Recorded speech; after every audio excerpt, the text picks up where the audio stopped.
Before we start the show, I want to quickly plug our socials. Follow us on Instagram at bestyever_pod.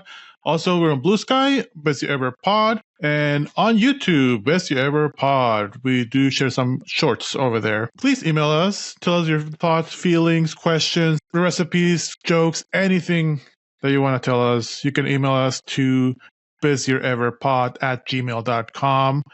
But also, follow, subscribe, rate us on Spotify and Apple Pod. All right, let's start this shit. Hell yeah. Welcome to Best Year Ever, a movie podcast where each week, one movie at a time, we attempt to answer this very important question. Was 1999 the best year ever for movies? I am your host, Casey Glenn, and with me is my co-host, the idealistic, observant, and nostalgic Jesus Gonzalez. Hi, Jesus. Hi, Casey. How are you doing? I'm good. How are you? Good. I don't think I ever asked you how are you doing. I think this is the first time in a while, because this movie has a lot of feelings. It has a lot of feelings. It's a very specific movie, but before we get too much into it, I'm curious because we already kind of teased it before we started recording. Mm-hmm. But what do you think my feelings are about this movie? So I have two theories. One of them is that you hate this movie, but I will be able to successfully convince you to like this movie. And then the second one is that you like this movie because you think that I thought that you would hate it. You're kind of correct, but you're also very wrong. Okay. I don't hate this movie. Yay. I think I love this movie. Okay. I don't know. I have conflicting feelings about this. Also, narcissist much. It's not all about you. I liked it because I liked it, not because but you're a troll. I was thinking about you. You are a troll sometimes, okay? We have to acknowledge this. This Absolutely. is true. This is true. This is good to hear because, and now I think there's two sides to this. Or there's like a but to this statement. Okay, but first of all, what movie are we talking about? What movie are we talking about? We're talking about the Virgin Suicides. Yeah. Yay. 1999. 1999, indeed. I just say that the year because this is a very, very, I think this is the most 1999 movie, even though it's set in the 70s. Yes. Yeah. This movie, from today's perspective and framework, looks like Oscar bait, which is why I thought that you might hate this movie. But I think for its time, it was not Oscar bait. And I think you can argue that objectively it is not Oscar bait because, like, who would think that their first movie would get nominated for an Oscar? I don't even know if it got nominated. Sofia Coppola would think that. I think this was Oscar bait just because it is exactly a Nepo baby movie. This movie could not have been made if it wasn't Sofia Coppola. This movie was made by someone very inexperienced because multiple times I wrote down, what the fuck is this movie? It's a beautiful movie. It doesn't know what it is.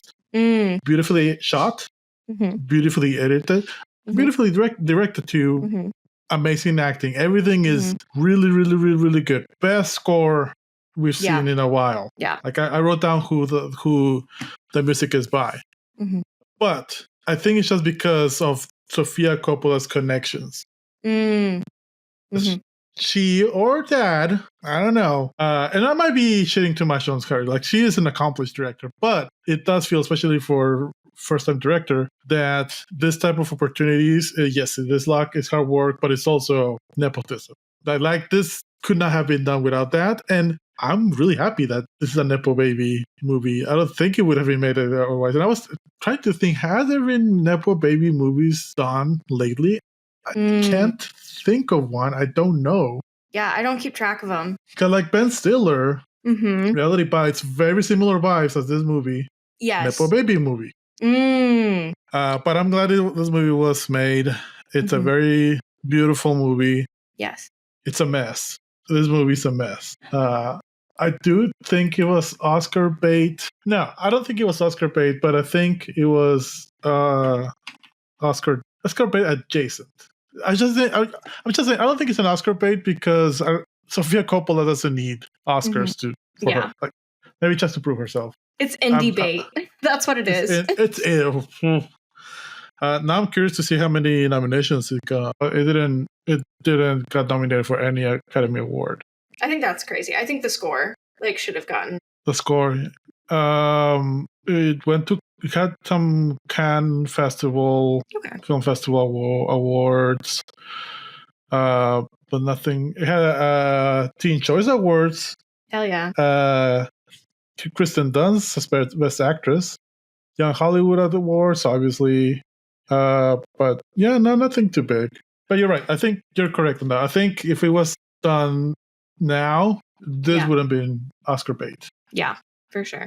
What's the Hermione? Something Wallflowers. Yeah, The Perks of Being a Wallflower. This is never seen it. Mm-hmm. But I feel like it's very similar to this. I feel like Perks of Being a Wallflower is like my generation's The Virgin Suicide, potentially. Is it your generation? Isn't it like a little bit before, or is it your generation? It might be a little bit older than my generation. The Perks of Being a Wallflower, honestly. Emma Watson is my age or older than me now, somehow. No, hate to break it to you, I don't think that one's true. I do think you are older. I am older, but not by a lot. Let's do no segue. Let's just do Letterboxd.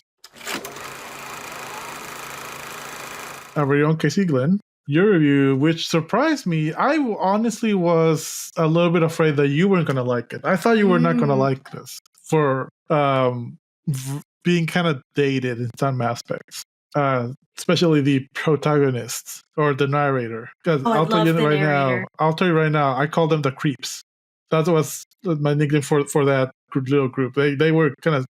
Those are the adjectives that I gave you, or for that whole group. No, I know. Oh, I'm fully aware. I know this. Also, you love the narrator, so thank you for that. But he was a fucking creep. He just did such a. Oh my god. It was good. Yeah. It was good. But it was very much this era. Anyway, your review. Thank God I'm no longer a teenage girl. Mm-hmm. Yeah, no, I wrote down the first. We'll skip ahead a little bit, but like the first line is obviously, "Doctor, you've never been a 13-year-old." When the doctor confronts the first Lisbon girl who tried to commit suicide. By the way, I'm gonna put like a huge trigger warning at the beginning of this because I think that's a good idea. I mean the movie title, The Virgin Suicides, which I think a segue for Letterboxd, but I will do a segue for this review. Speaking of the title being The Virgin Suicides, this review reads, movie is called The Virgin Suicides. The virgins commit suicide. Me. Oh my God, no way. A lot of surprise faces. Yeah. You know what? Yeah. Who would have thought? The next review reads, what kind of punk-ass white name is Trip Fontaine? That's such a good review. Not wrong. 4 stars, by the way. Oh, yeah. RIP Lisbon sisters. I know they would have loved Lana Del Rey. Yes. So true. Ugh. 4 stars and a half. Heart review. All caps. The original Suicide Squad. 5 stars. When your circle's small, but you're suicidal. So many good ones. There's a couple. There's actually 3 of them. Like a couple of that are something along the lines. Obviously, Doctor, you've never been a 13-year-old girl. Like such a great way to start this. Let's see if I could get a good one. There's one of them that's like basically talking about how it reinforces the idea that women are interesting and men are boring. Oh yeah, no, I saw that one too. Yeah. Yep. There's one. Danny DeVito as a psychiatrist, smiley face. The rest of the movie, frown face. Yes. And I'll end with this one. RIP Lisbon sisters. You would have loved Taylor Swift. Specifically, folklore. Yes. Which is the one that I like. Said something about me. It's your fantasy side. Why are people freaking out about her engagement? Hasn't she been engaged before? No. This is her first time getting engaged. It's like a full arc to her story. I'm happy. It's funny you say first time because it feels like it's not going to be her last time. I hope it's her first and last. I hope they stay together forever. I don't care. I know. And that's okay. You don't need to care. I'm neither. Well, I'm white, but I'm not that kind of white. Yeah. Or that age. Mm-hmm. Pretty much it. Anyway, let's do the background.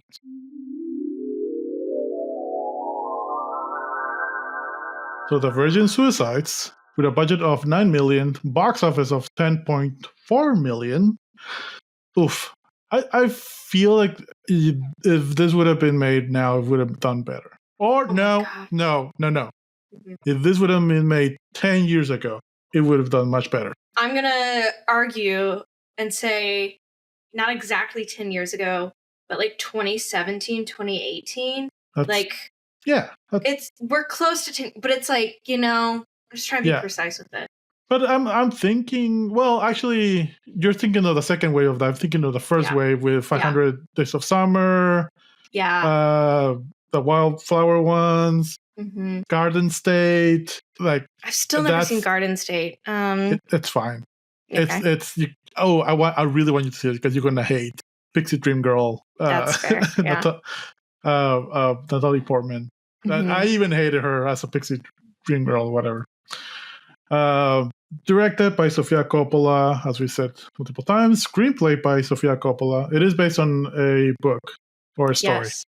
Music by Air. And I was going to say, I feel like Air was Daft Punk before Daft Punk. Interesting. I haven't actually listened to Air outside of this movie. I have a little bit. I'm that kind of person. But Daft Punk was before Air. Daft Punk has been around for a while. 93. They're no longer around, but... Yeah. They're kind of still around. They're still putting out things. Yeah, just separately. 93 and Air was 95. But I love that soundtrack. And I've heard the main theme so many times. I didn't know it was from this movie. Like I had no clue.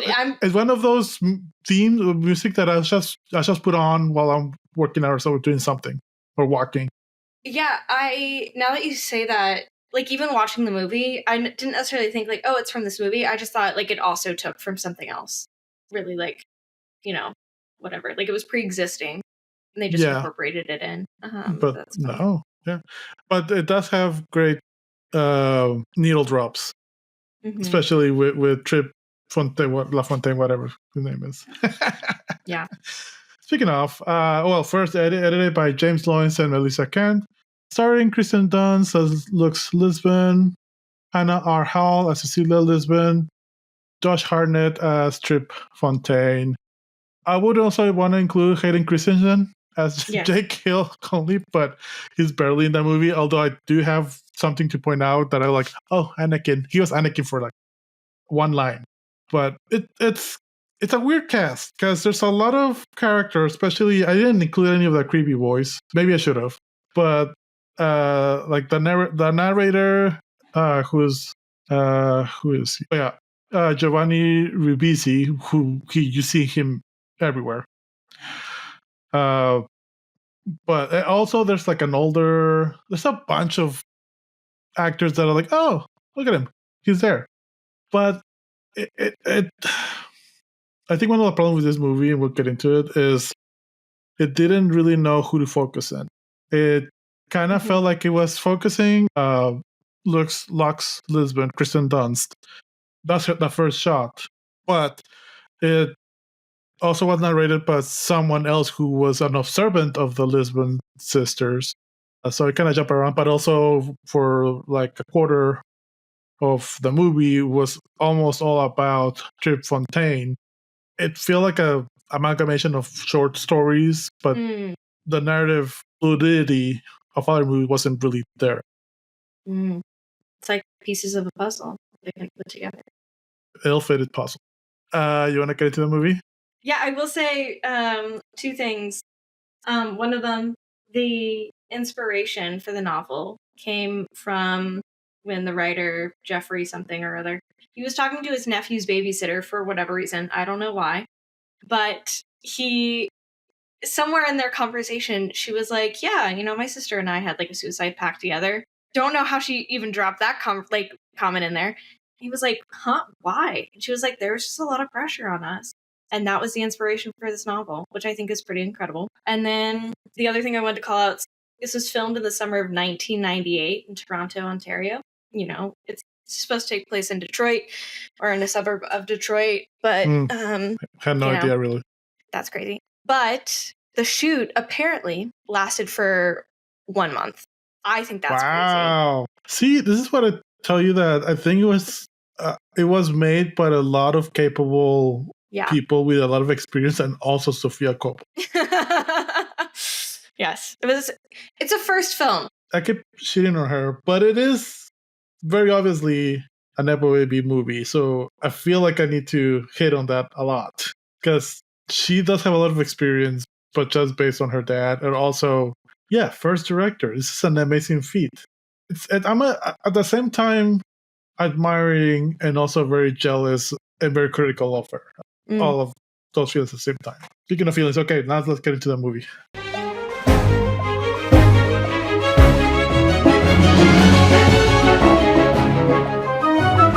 It's a slow start.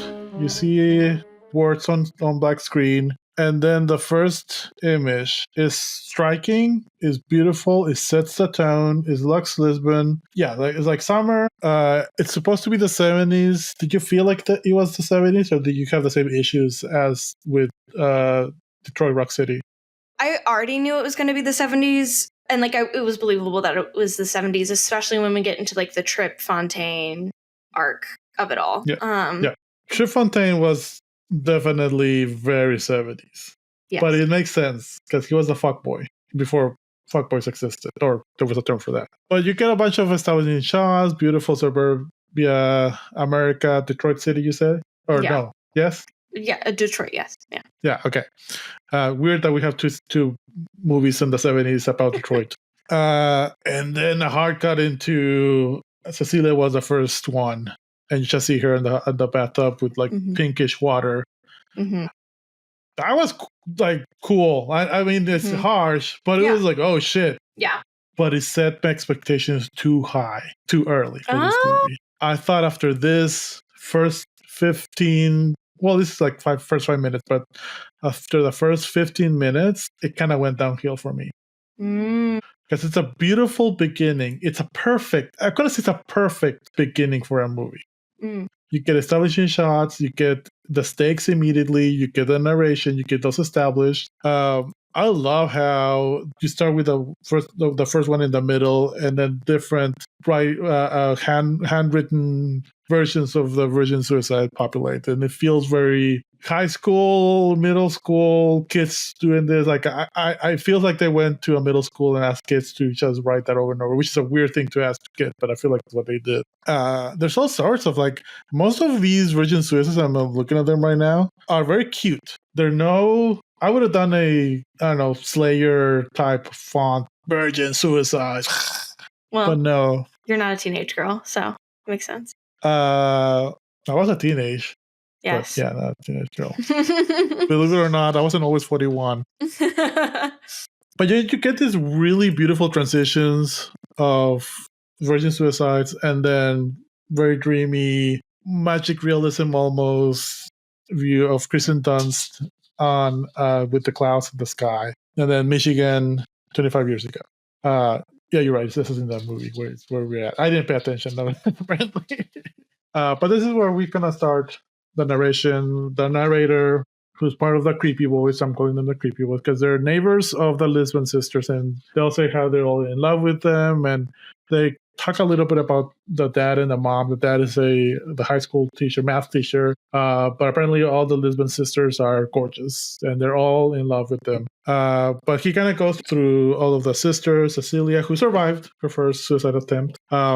I will say suicide. I will also kill herself. I will use those words because I was looking at a review for Suicide Girls, like theories and kind of things like that. And this girl said unaliving so many times that it pissed me off. And she said in really weird ways. Maybe they didn't unalive themselves. You thought they were unaliving. She tried to unalive herself. Like, it's suicide. It's in the fucking title of the movie. Say suicide. Suicide. That's what we're talking about. Anyway, it's my old man rant. The narrator goes through the Lisbon sisters, Cecilia, Lux, Teresa, Marie, Bonnie. And then this movie is, again, the expectation set in the first 15 minutes are so great that it kind of went downhill from me. Because even the written down, like, words that appear on screen that kind of go away for a while. I don't remember if they come back or not, but I feel like I forgot about them. Like they weren't. The narrator also goes away for a little bit, and then the movie remembers it has a narrator. So there's a lot of inconsistencies. Yeah, I think the major inconsistency is with the Trip Fontaine part, and I think that's when we get the lack of narration, and we switch to older Trip sort of narrating a bit, almost like he's being interviewed. We switched to mockumentary all of a sudden. Yeah, we do. But that makes sense because they were like, the person that got to know Lux the most was Trip, and so then we switched to his perspective almost, or his framing of the situation. We get I think that's why we are so focused on Lux, is because that's the one that they know the most about. All the other three can just sort of mix in with each other, and it doesn't matter. Same way that all of the boys, I couldn't tell you what any of their names were. See, not to be armchair director, but that's what we do here. This is how I would have made this movie. I would have stayed with the structure of Cecilia was the first to go. That's how it starts. Mm-hmm. And then Mary was the next. And then Teresa. Mm-hmm. Tell the story how each of one of them, make it about each of one of them sisters. Because the first few minutes was about Cecilia and not so much about Lux. And then it became all about Lux. Mm-hmm. So I would have stayed on Cecilia. Then on the next one to commit suicide. Spoilers, they all commit suicide at the end of the movie. Mm-hmm. Not clear why. There's some theories. That's what I was looking for. Why? It's not clear why that happened. Have their sense, but I wish this movie could have been the Cecilia chapter, the Lux chapter, the Teresa chapter, the Mary chapter, and the Bonnie chapter. That would have been and then you could have changed the tone of the movie for each chapter. Yeah. Cecilia was this scripty, handwritten font, very dreamy, very childish. And then maybe Teresa has another personality. It's a little bit older. Because Cecilia was the youngest, so you just go by age. Because it's a made-up story, you could have said that each girl committed suicide in order of their age. And for some reason, that could be part of the mystery. Because it is a mystery. Yeah, it is. But I think it's also... I think the core of the story is specifically about how people perceive them rather than who they actually are and who they actually were. So I think your structure works for if this was a different story. Or it could have been how people perceive them,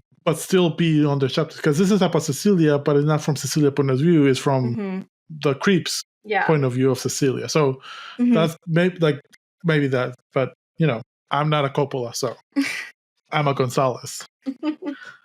We briefly focus on this random character, Dominic, who's Italian, I think, who feels middle of Europe type of person, somewhere in the Mediterranean. But he's strutting down the street. He's not walking, he's strutting, which I love. And it's this brief little story about his love and how he was in love with this older girl, tennis instructor or something.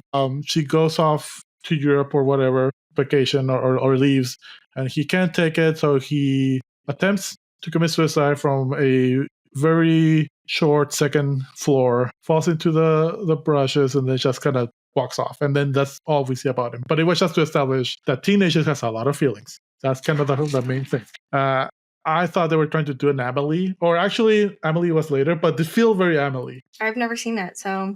not telling. Ooh, I don't know if you would like it. Maybe you would hate it. I think you would hate it. I think you would really hate that movie, but I want you to watch it. Then we get into Danny DeVito, which I thought was going to be more in this movie. Nope. Has 2 scenes. It made me sad. Yeah, I know. Me too. But he's a psychiatrist or psychologist, and he's talking to Cecilia about feelings and all that. And he does the most stereotypical thing, which is bring up a Rorschach test, which is not a thing, really. Well, did they use them back in the 70s? Probably. So I could see that being the thing, yeah. I keep forgetting this was the 70s, honestly. Yeah. Except when Tripp appeared in the movie. Basically, his only reason for being here is to tell the parents that their girls are too sheltered. They need to socialize, and they need to have some interaction with members of their opposite sex. He's very specific about that. I would have stopped at socialize, but whatever, it's the 70s.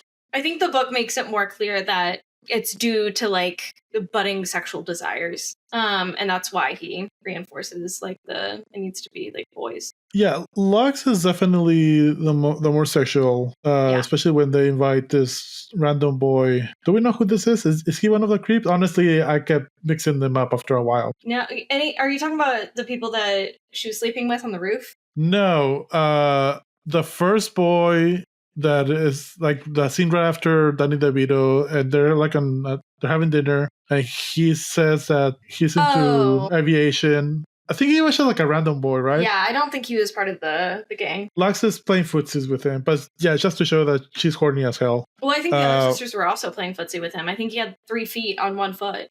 Oh man, if I was a 13-year-old boy in the middle of that, I mean, yeah, my head would explode. I don't know. I just would have. He kept it cool. His cool. That wouldn't have been me. I would have just died there.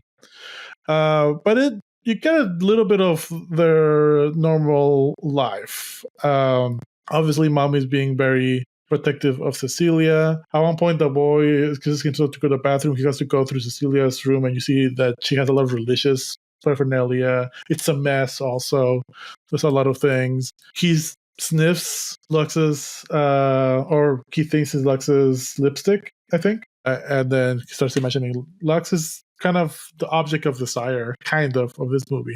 Up here, she's kind of a little bit flirty, but then the scene pretty much ends there. Throughout this whole thing, there's this C or B or D plot of the trees are gonna be taken down. At one point, they use the plaster. That I don't see that anymore in Mexico in the 80s, especially because I wasn't around for the 70s, but 80s. And 90s, all of the trees used to have a white chalk paint at the base of the trees. I think it was kind of a sort of pesticide, but I'm not sure. I know growing up, we cut down a huge branch of the tree. Like it was like, it could have been its own trunk. It was so thick. And then we painted over it to prevent it from growing again. And it seemed like, because there are like some sections of the tree that like were painted like that as well. So they kind of did the same thing here. It's kind of like plaster. Cecilia pushes her hand, so it's engraved there now, which becomes important later on. But it's basically just going through how they're dealing with Cecilia's, attempt and all that. This is when Dad convinces Mom to have a boy-girl party. I feel like they screen, or he shows a bunch of random boys from his classes, and no girls, just boys. Yeah. I mean, he could have just invited like, hey, the whole class, let's just come over, right? I mean, he could have, but also he was an incredibly awkward teacher, so like I think they were also neighbors, right? Oh yeah. But all boys, to kind of, I guess, pair them up with the daughters. Just nothing weird. Like there was nothing weird. I don't think it was just awkward because they're very religious and they don't know how to deal with hormones, I guess. I thought it was really cute and sad that they tried to cover up Cecilia's bandages with like little braids and bracelets and things like that. I feel like, oh yeah, that's like a sister thing to do. Yeah. The party is very awkward, obviously.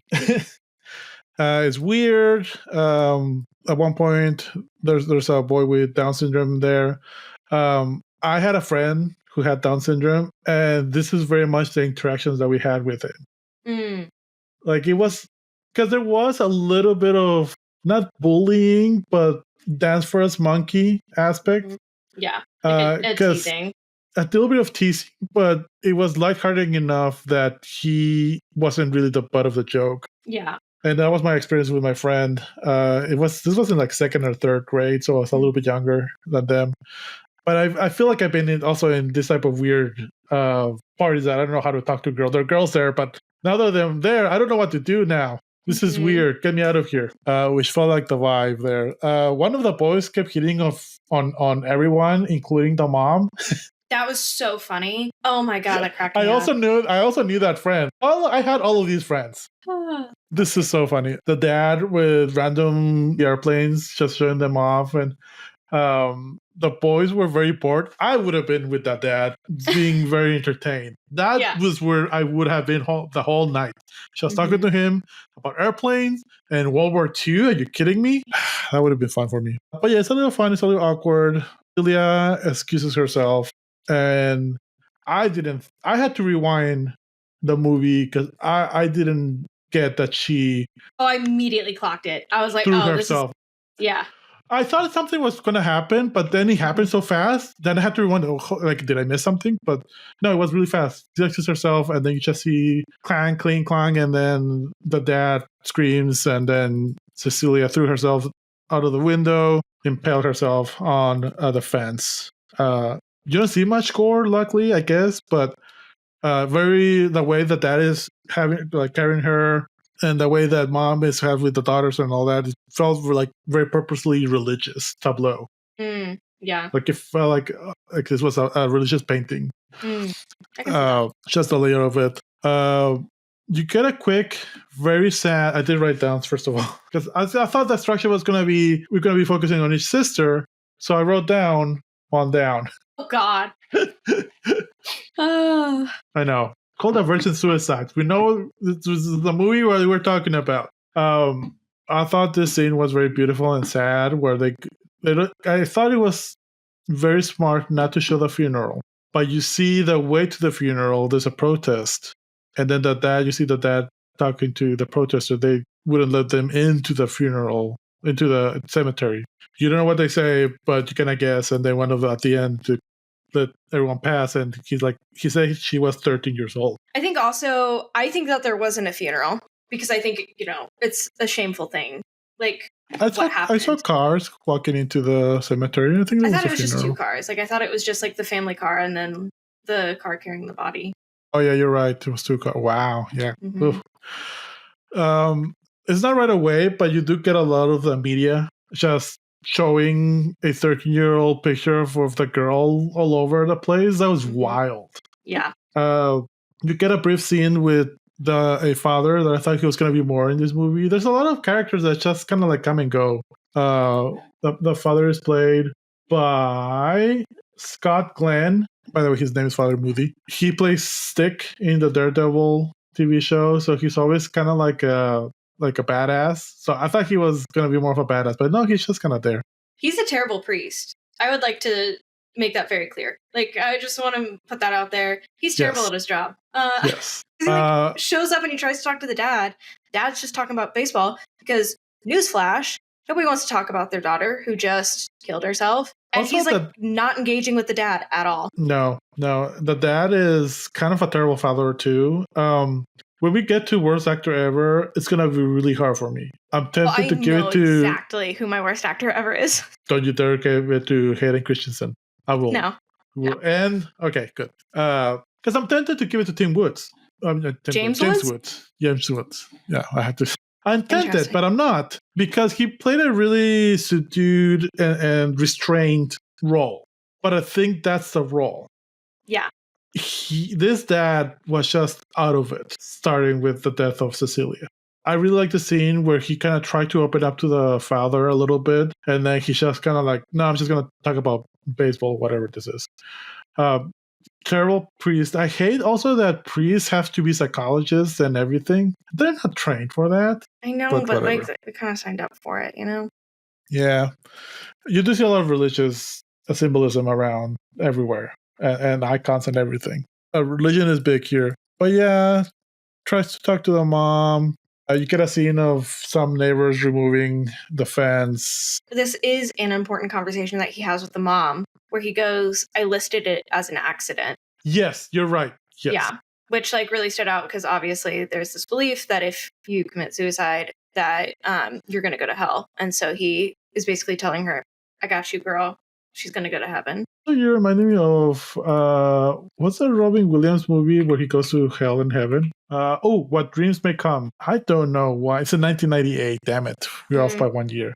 I liked this movie as a kid. I don't know if it's a good movie, but basically Robin Williams dies in a car accident after his two kids died. And his wife committed suicide because the two kids died. So he goes to heaven and then goes through purgatory and hell. So basically Dante's Inferno in a movie. And he goes to the hell to try to rescue his wife who committed suicide. That's nice. That's sweet. It's a good movie, I think, but it's I remember it being beautifully shot and it's just very visually striking. Yes, so he said that it was an accident, which is very sweet. I mean, that's the least he could do as a religious figure. The neighbors are all right away talking about that. Fuck you, neighbors. This is when we get introduced to the creeps. So this is the group of boys who the narrator is part of. Yeah, because they were at the party. Were they at the party? Those are all the same guys at the party. Okay, that makes a little bit more sense to me now, because this is where they get introduced as them hanging out, talking about the lesbian sisters. So now it makes sense that they got invited to this random party. They party with the girls for a little bit. They got obsessed, which teenage boys do that. And then they started kind of obsessing on all of the sisters after that, I guess. Yeah, I mean, yeah, I think to some extent they sort of trauma bonded because they did see Cecilia. This is where they start reading Cecilia's diary. They somehow got it and they start reading about her. One of the kids, is it the narrator who's kind of seeing her throughout town? I don't know. No, because I think the narrator is just supposed to stand in for all of them. Yes, which I like. You don't know who the narrator is. Yeah. I think it's the smaller of the boys. I like to think it's the smaller one, too. Yeah. The less creepy. He's the less creepy one. He seemed genuinely sweet. Yes. Even though at one point he was imagining himself driving a car, which was very funny. Anyway. Oh, that's so sad. But he reads about Cecilia, and this is where I thought they were going to go to another sister and then another, but then after this point, I don't like that movie. After this point, this would have been a strong yes, best year ever. It's going to be a okay yes year. It's going to be yes year ever. But this would have been like a 10 out of 10. But after this point, it kind of brought it down to like a 7 out of 10 for me. I still love this movie. It's a beautiful movie. But yeah. Through Cecilia's diary, they started learning about the other sisters. They're just going to go through some of the experience. There's some fantasy looking in the sky kind of imagery. I wrote down in all caps, what is this movie for the first time? And then right after this is where you start getting the reporters. All the newscast just showing a 13-year-old girl, which felt very 70s and 80s of like alarming suicide scare. All of your children are committing suicide. It's a pandemic. I laughed really hard at one of the testimonials of the girl who attempted to commit suicide with the rat poison. I also laughed at that part. She made the pie with the rat poison or whatever, but her grandma really liked sweets, and so she ate 3 pieces of the pie. She ate 3 pieces of pie. I hope that was intended to... I think it was intended to be funny because it was hilarious. It was so bad. Yeah, you get some scenes of... This is around the time where the movie is briefly another movie because you start seeing Cecilia's ghost around the house and town. One of the creepy boys, the we're gonna call the narrator, the smaller one, sees Cecilia on a tree, and so we kind of get the sense that she's kind of haunting them. Another boy also sees her in his room, and she talks to him in their room. We don't really focus on him that much after this, but there's some weird almost Sixth Sense type of part vibe. Was weird, yeah. We could have left that part out. And then it didn't happen again. Correct. Then we're in another movie again, because now we're in Mean Girls. Because we slow motion the Lisbon sisters walking down the corridor of high school. This is Mean Girls now. Yeah. We are in a stereotypical high school movie. Yeah. We see a little bit of awkward dad being a teacher. I wrote down Cecilia's ghost and then never again. The narrators are talking about how everyone's in love with the sisters at their school. There's a little bit of awkwardness here and there. You have the parents trying to deal with the suicide. Again, they're talking about it being pandemic. The narrator, this is kind of where it turns a little bit into a mockumentary because now we're seeing testimonials of other kids that talk to Lux, because this is where the focus of the movie switches completely to Lux. Now this is Lux's movie. Even though we started with her, there was a really big chunk that was all about Cecilia, and now this is all about Lux. I guess the narrator starts interviewing some kids that have hooked up or talked at least to Lux, I guess. Yeah. Because she wasn't really sleeping with anyone at this point. Because you get the feeling that her first was Trip. Oh, for sure. Yeah. Okay. Then we get introduced to Trip with the best mic drop, nail drop, whatever. Magic Man. I just hate that wig, though. Oh my god, that wig was terrible. Oh, it was glorious. It was amazing. I just needed it to be a bit higher in quality. If I was how old was Lux? 14 years old or 15? If I was a 14-year-old girl, yeah, I would have fallen for it. Oh my god, absolutely. Yeah, for sure. For about 3 minutes, it's just about Trip. Yes. This is a movie about him being hot. Everyone, including moms, hooking up with Trip Fontaine. He smokes the devil's lettuce. Mm-hmm. The wacky the Mary tobacco. Jane, the marijuana. Mm-hmm. And we kind of just see how he met Lux. And then ends Mean Girls movie, starts mockumentary movie. Because now we're interviewing older Lux Fontaine, which in my mind is correct. He would have been a little bit younger than me. Trip. Yeah. Whatever. Also, older Trip looked nothing like Josh Hartnett. But no. I can kind of see a little bit what they were going for. I can't even see it. His eyes are so much bigger than Josh's eyes are. Like, I don't... But they were going for, what if Trip got into a lot of drugs, a lot of mental issues? It wouldn't make his eyes bigger. He looks older, like what he should be. Oh yeah, that's fine. He just doesn't... They don't even look related. That's fine. It's not that bad. No, I don't know. Maybe it's maybe it's my white blindness. I envy you. That guy looks like he could be related to me. I don't look related to Josh Hartnett. You don't look related to Josh Hartnett or this guy. I know. No, but the other guy, they just don't look anything like Michael Pare. That's yeah. But yeah, they're interviewing older Trip. Who knows? Is it a mockumentary movie now? Maybe. But he's talking about Lux and how he was infatuated. He could get any girl, but Lux wasn't interested in him. We get one awkward scene of her not really paying attention to Trip, and then that's it. And then all of a sudden she is interested in Trip. Like, I feel like there was going to be more of a shades, but no, she was. I really love this scene. I think this might be my best scene ever of Trip talking to his dad and his other dad. That's what I was picking up on, yeah. I loved him. I don't know. It was great. It did give me Parama Sheeler, the older gay couple vibe. Yeah. That gave him absolutely useless advice. Yep. Worst advice ever. Except just be yourself. But I'm a Cheerleader. The older gay couple did give good advice. Yeah. No. These guys, the dad. Just be yourself. I really also like this scene of it was a very, very brave thing by the editor and director to have the scene at the movie theater or the showing, whatever it was, linger that much. It's perfect.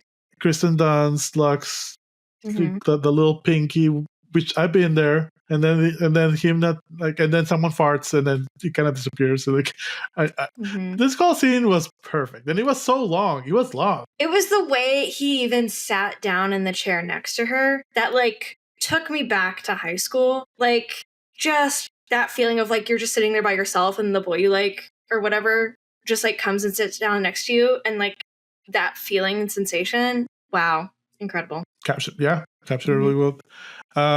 He was much smoother than I've ever had been at that age, because he just said, "I'm gonna ask you on a date," and she liked it. She giggled. What was the date?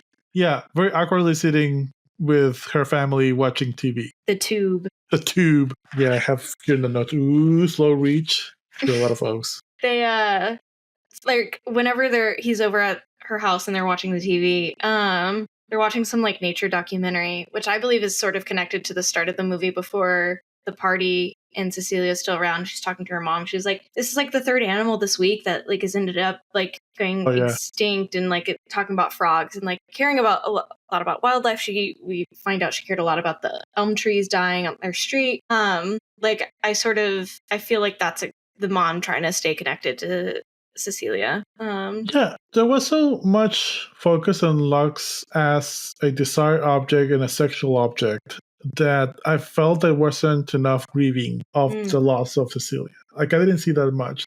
You could say that just Lux's sleeping around, or like that was a release, or falling for even for Trip, that was a release or a type of grieving for her, but it wasn't really spelled out at all.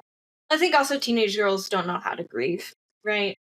But I also didn't see it from the parents. They were full in denial, which I guess that's part of the point, because religious and all that.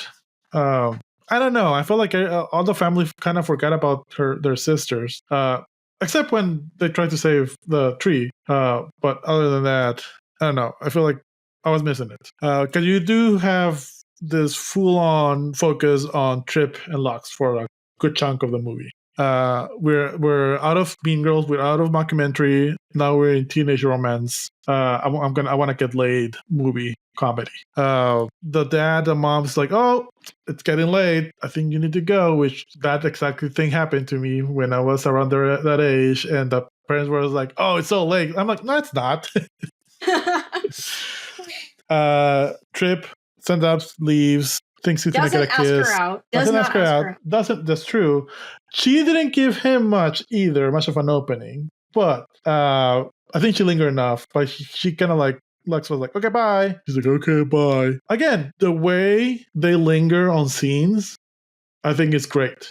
Because they linger on this just to build attention enough. And then the big reveal that, she kind of rants into bigger, give him a big makeout session. Great music again. Crazy on You, Heart. Trip had the best background music. Then after we get the good scene between Trip and Dad, and he's like, I have the best intentions. I want to ask her out to the prom. I fully believed him too. I was like, he's really in love with her. And the movie wanted you to, but also the movie told you he was a player. I know, but I thought, and I think they did that really have a well. Woman who changed their ways. No, they don't. Sweetie honey baby, do you want a hug? Not all of them. I think that all girls want to think that, but no. But it is a trope in like romance stories. It is a trope in romance, but the movie, again, this was a romance movie for a minute, but I think that was smart. They told you who he was, and they tricked you like Lux, and then it happened. I think the point was Lux is not as special as you think she is. Even when older Trip fantasizes about her, but I think the only reason that he does that is because, spoilers, she dies. She is the only suicide. It's not a virgin. Which, when, again, spoilers, they sleep together, I'm like, oh, cool, she's not going to die. Oof. Sweetie honey baby. You're not wrong. Basically, Trip wants to take Lux on for prom. Dad's like, well, Mom really doesn't like that. It's not that evident or that obvious, but I think there is a little bit of the last time I opened up my house, Cecilia actually committed suicide. So I'm not going to do it again. But you maybe kind of feel that. Trip smartly says, well, it doesn't have to be just me and her on a date. It'll be a group thing. I can gather some guys, the older girls, because that was like, well, we didn't do it for the older girl. Why would we do it for Lux? And well, all the older girls can come also. That convinces Mom. Mom's very reluctant, but he says yes.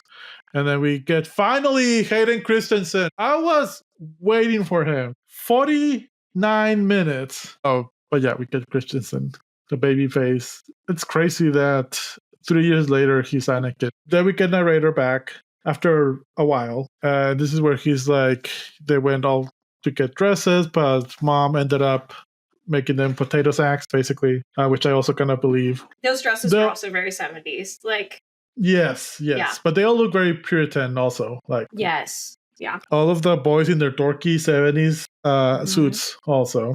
Yeah. I'm pretty sure Trip is wearing velvet. Yeah. just keep seeing Hayden, baby face. Have you seen Ahsoka? There's also Obi-Wan. There's a flashback of Anakin in Clone Wars era is practicing with Obi-Wan. He's supposed to be around that age. They should have just a little bit more makeup. Hayden Christensen looks great right now. He looks great. He doesn't look like the 17-year-old. No. They could have just used footage from this movie, and just kind of pasted it. Yes. Well, there was not enough for him. I know. But we get the classic slow motion, walking down the stairs, beautiful music. This is the thing about this movie. Very few movies, especially that I haven't watched that many times, I see the scene and I have the music in my head. So it's amazing soundtrack. This is where we get, I don't know, where a little insert X-ray thing where you see Lux's underwear and it says Trip on the underwear. Well, teenage girl. No, it's stupid that they did that shot. Yeah, because it wasn't this movie. That shot is not this movie. Yeah. Just like in the way that Ghost Cecilia is not this movie either. Yeah, what is this movie? Then we get another really good scene also. Again, another movie where it's a very realistic teenager talking shit about people in the car scene. It's a nothing scene. It adds nothing to the plot, but it gives each of the sisters some characterization and some personality that they didn't really have before. I feel like this is the only time that you can see a little bit of who are they really. Yeah. The second that they leave the house and are not monitored by their parents, we finally see their personalities and we finally get their thoughts. And I think it's the most dialogue that we have from them in the entire movie. Yeah. Then we get to prom because they're all going to prom. None of these are the creepy boys, right? I mean, the creepy boys are there probably somewhere, but I think you see them in the prom somewhere, but they're not the dates. All the dates are football kids. Yeah, all the dates are. Yeah. It seems like a really fun prom. Honestly, I was singing at the songs that they chose for the prom. At this point, I'm like, this is the Guardians of the Galaxy soundtrack. Oh my God, yeah. Yeah. I was like, oh, okay. Yeah. We just, where's Quill? He's somewhere in there. So, Trip and Lux sneak away. They're drinking fish schnapps. Never had that. Sounds disgusting. And then one of the other sisters and the other boys all sneak in the same, behind the bleachers or whatever. Lux and Trip are kissing, and then the other sister starts kissing the other boy awkwardly just because Lux and the other Trip were kissing. Yeah. But she wasn't feeling it, which I thought was also kind of very accurate. Yeah.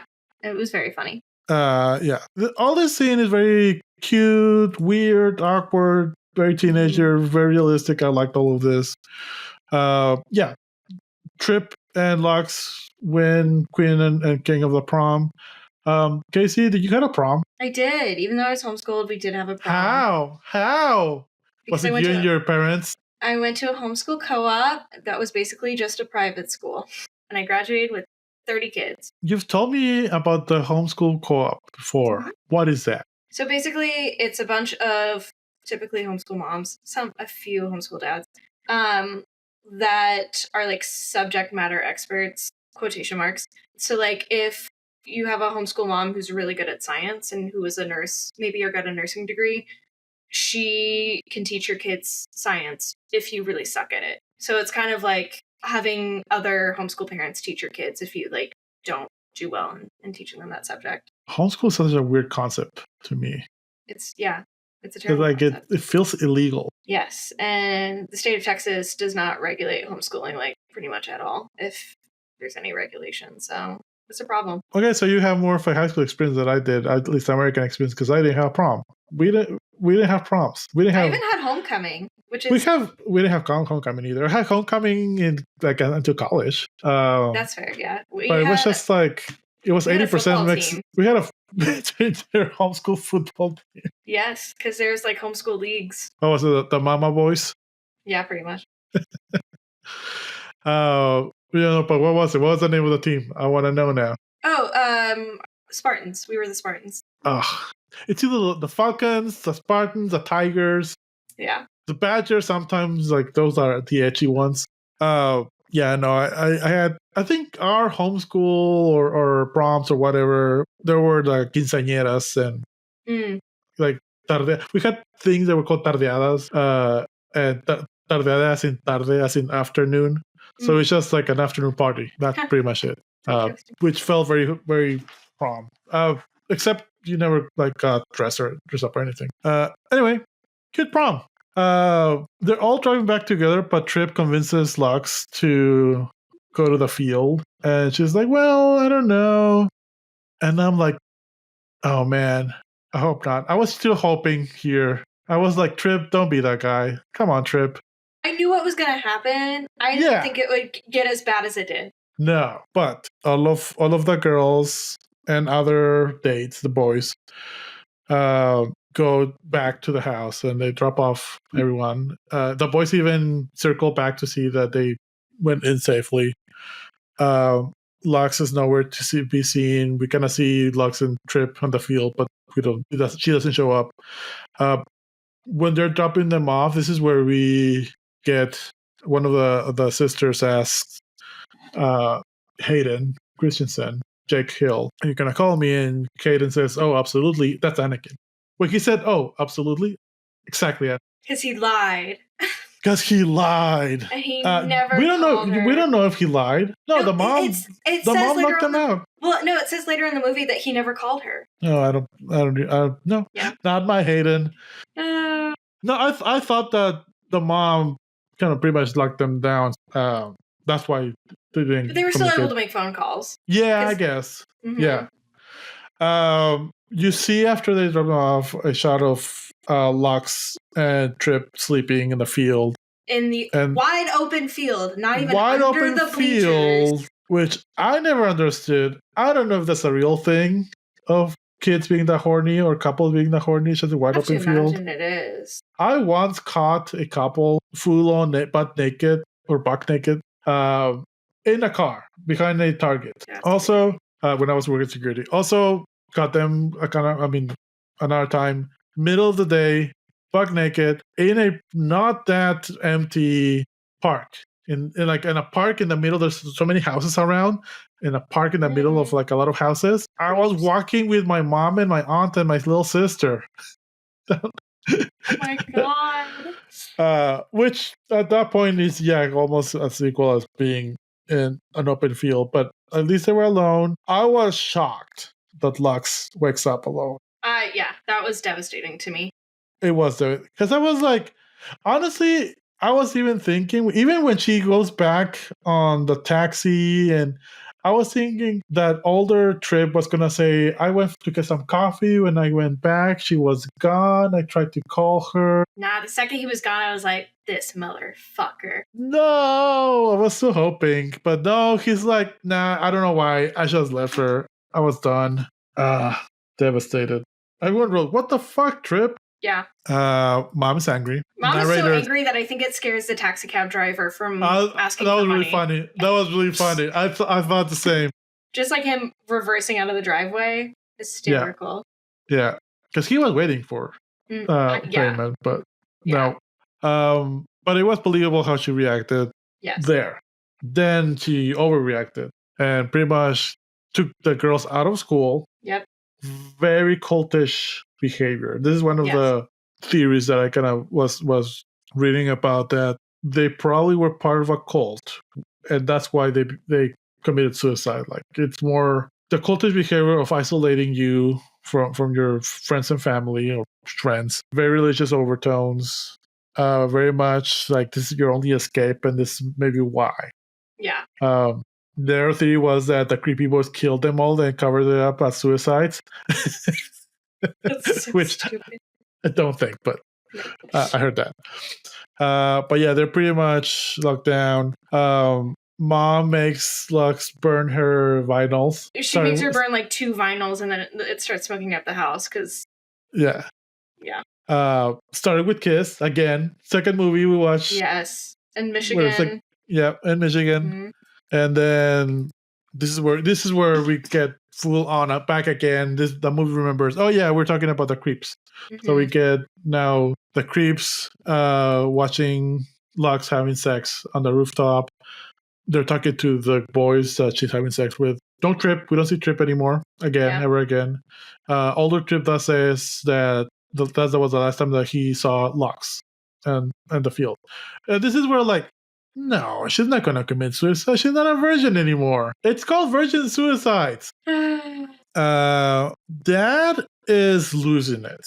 We see he's kind of always really weird, but we see him just walking down the halls of school, talking to plants. Yeah. Which I feel like is a way of him talking to his daughters without being able to talk to his daughter. This is the second time I wrote, what is this movie? That's funny. I feel like that was very aligned with this movie. Yeah.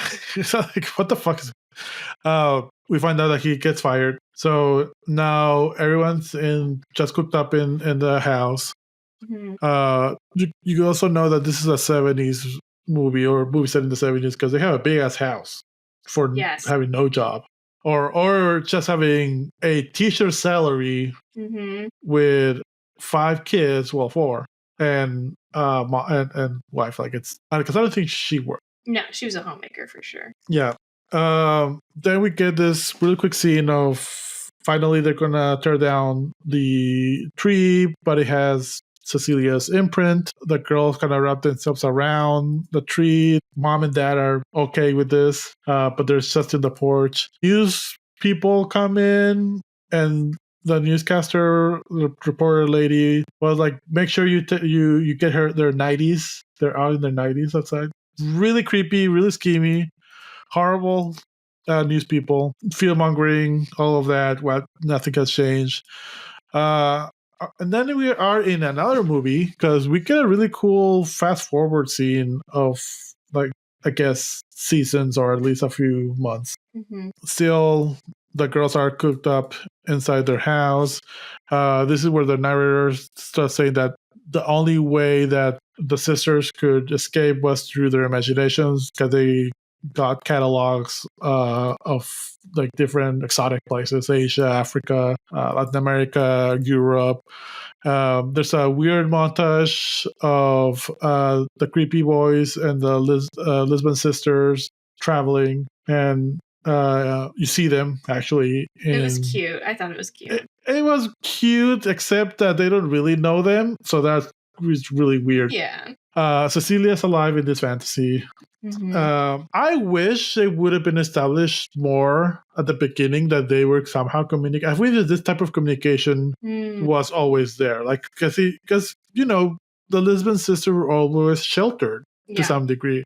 So maybe they kind of communicate with at least the boy that lived there and their friends with, the whole going back and forth with the phone and the records. I wish it could have been established at the beginning, but it kind of came really late in the movie. Mm-hmm. Because I even wrote down contact. They're finally talking to each other. Because, it kind of comes out of nowhere that the Lisbon sisters know Morse code. And then, I don't know if they translated correctly the Morse code or not, but it just said help send Bobo. Mm-hmm. No clue. Okay. No clue. Because that's police right? I don't think so. Was it Popo? Was that term even around? No clue. No clue. Highly researched podcast here. There's a little bit of sleuthing from the boys here, picking up little religious cards and postcards around the Lisbon sisters' creeps. House. Well, I think they're leaving them for the boys. That was my understanding, is that they were leaving these out there for them. Because a lot of them were messages. One of them was tell Trip that I'm over him. Yeah. You're right. I just want to keep thinking that they're creeps.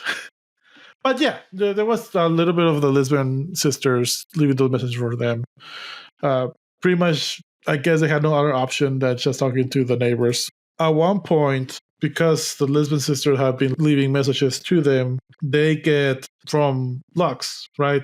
Be ready at this time at midnight. We're leaving with you guys. We're escaping. Yeah, we'll give you a signal or whatever. This is just coming from Lux. Then the signal happens. the boys go back around the house, and you see Lux just sitting alone in the middle of the living room smoking, wearing the same thing that she was wearing when she first met the boy at the beginning. Start. Yeah. Because I think she was trying to go back to that place of innocence. I immediately thought, oh, the whole family is dead. I was surprised that the parents survived. That's so funny. But I'm like, oh, she killed everyone. There weren't suicides. It's a misnomer. I thought she killed, or maybe she did kill everyone, the sisters. Wow. Could have been. She's like, oh, they're getting ready. I'll be up front. She's very creepy. Then you get the scene of them in the car driving. Mm-hmm.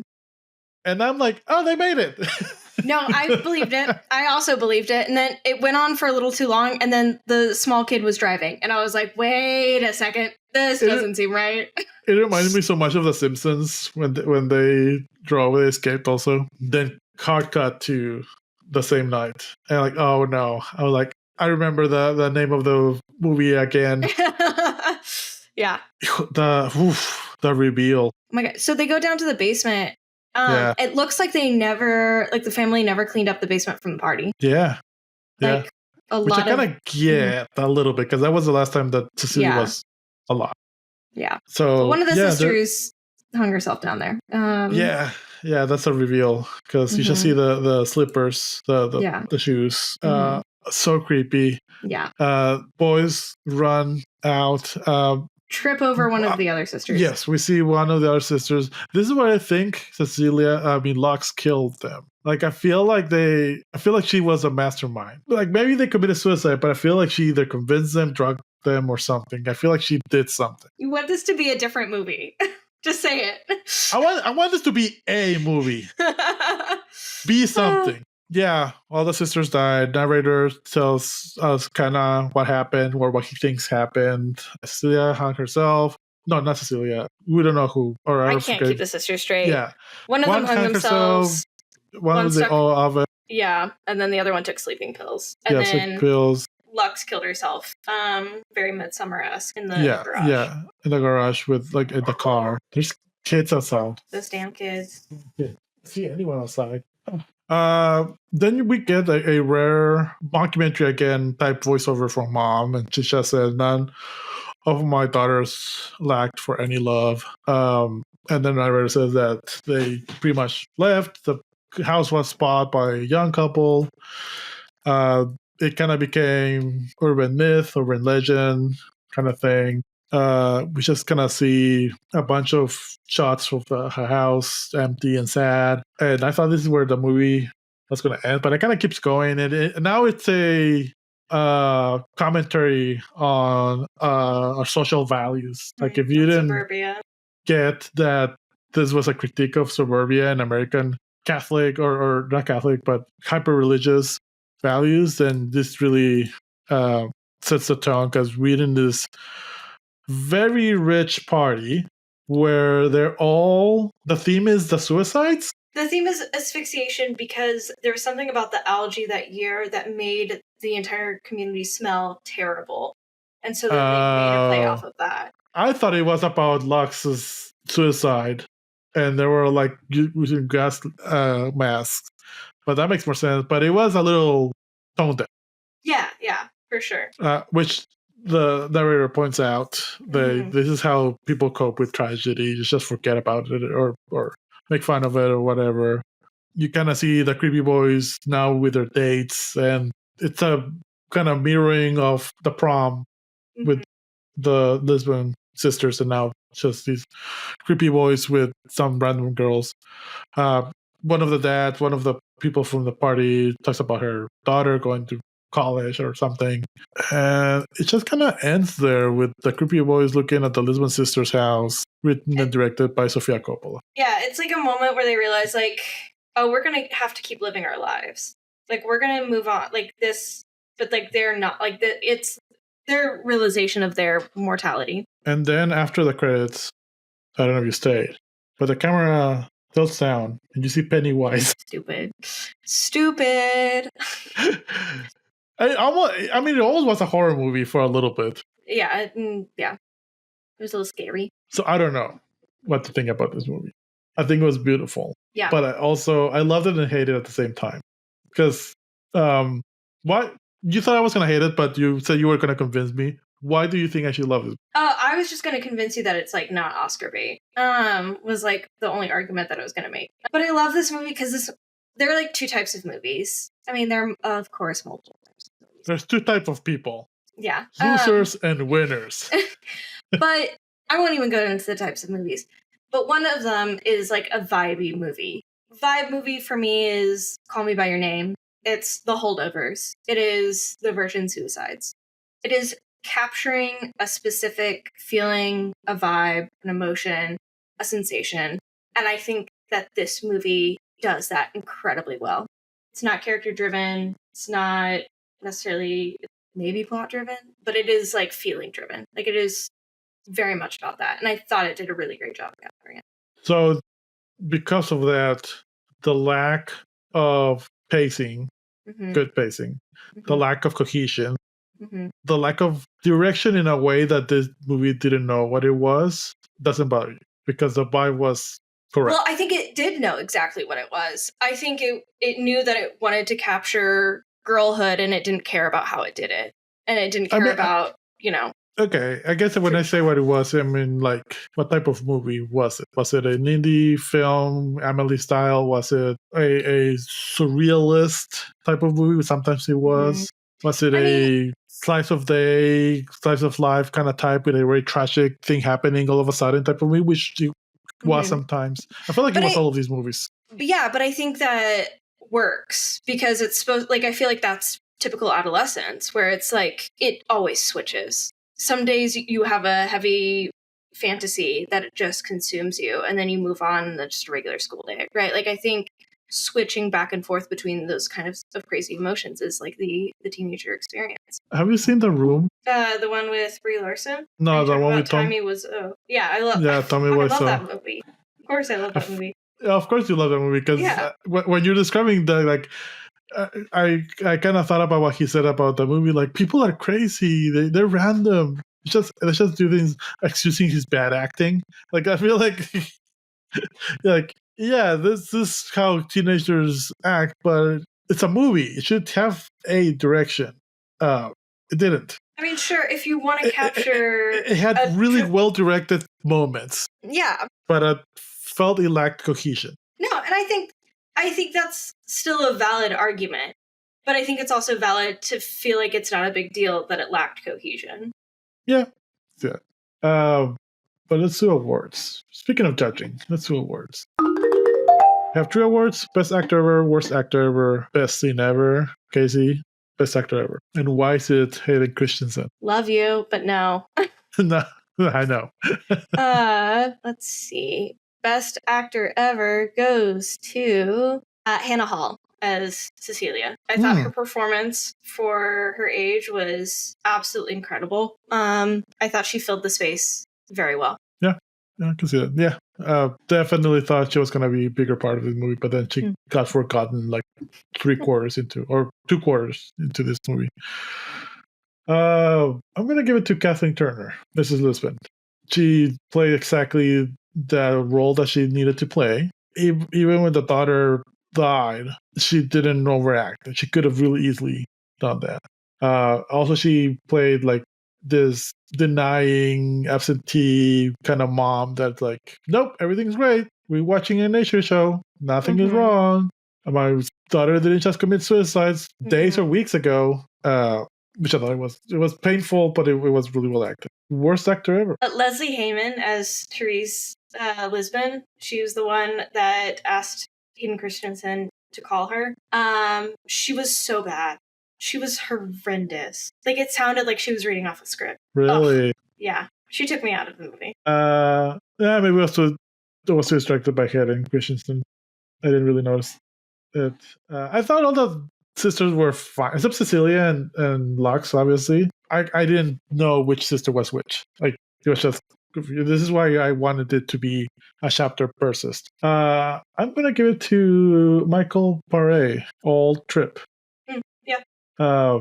He was in a mockumentary playing a mockumentary. I think it's just like, I feel like he thought he was going to be in an Oscar bait movie. He was trying to play too cool. Like, he was trying to play a teenager, But also, like, the reveal at the end of his segment where he's in an institute or a rehab something. He didn't play that. I don't think. Yeah. I think he was playing a role that he like knew was going to be like a teenage movie. Like yeah. Like he was the narrator of a teenage comedy rom-com type of movie. Yes. Best scene ever. It's got to be the one where Trip is like, I'm going to come over to your house. I'm going to ask you out on a date. And they're watching the little thing about hurricanes. Me too. Yeah. It's a really great I was going to give it to the scene in the car. Because I like it. It felt very authentic. And you're right. Like, I feel like, when the Lisbon sisters leave their parents engaged with mom, they become normal teenagers. And that felt like that. But my dogs agree. So, Casey, very important question. Solely based on this movie, was 1999 the best year ever for movies? For sure. Absolutely. Yes. Same. Yes. I'm gonna maybe not the for sure or absolutely, but a yes. I'm gonna give it a C plus. Yes, it's almost a great movie. It's a Nepo Baby movie.